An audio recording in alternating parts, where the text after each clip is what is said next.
Halo-halo na siya. Tapos yun, isusunod na natin yung tapos ng ano. Lagyan din sa pinagtitingan ng patatas. Butter. Siguro mga 1/4 na butter. Halo-haloin mo siya hanggang sa butter natin. Bago ang lahat, shout out muna sa ating mga kaibigan dyan, mga kapatid na nanonood. Hello sa inyo. Sunod na natin yung bawang. Mix mo lang siya, halo-halo mo lang siya. Ganyan lang yung pagkakala. Then, after nun, lagyan na natin yung sibuyas. Halo lang din.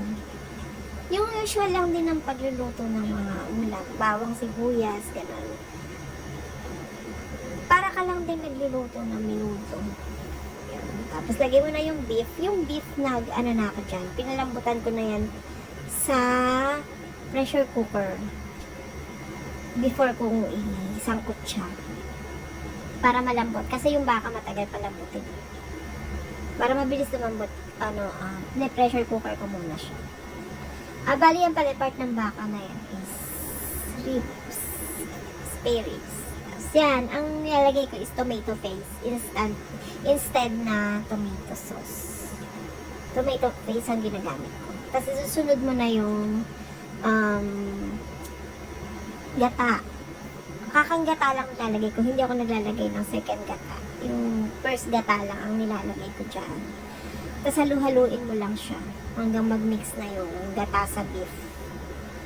Tapos, naglagay ako dyan ng, naglagay ako dyan ng peanut butter. Konti lang, siguro isang kutsarang peanut butter lang nilagay ko dyan.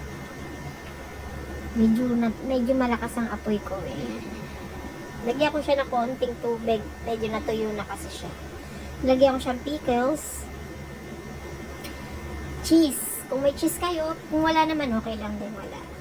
Pero kung meron naman, sama mo na. Lagyan mo na rin. Pampaalat.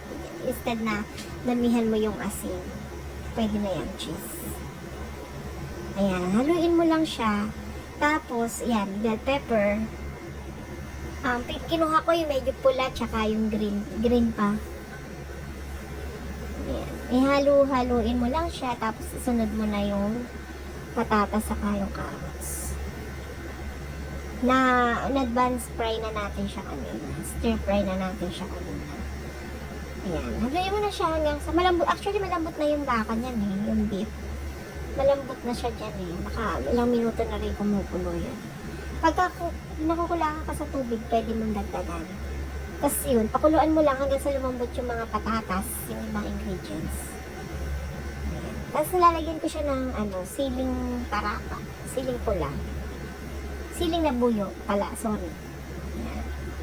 Tapos mix para medyo may konting anghang. Tikman nyo guys kung ano na yung lasa. Kung pasado na sa inyo yung lasa. Ayan. Konti pa, mukhang hindi pa kaya. So, taktakan muna natin siya ulit.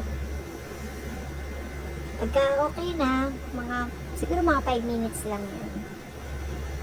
At kapain nyo yung patatas kung yan yung matagal tumigas eh.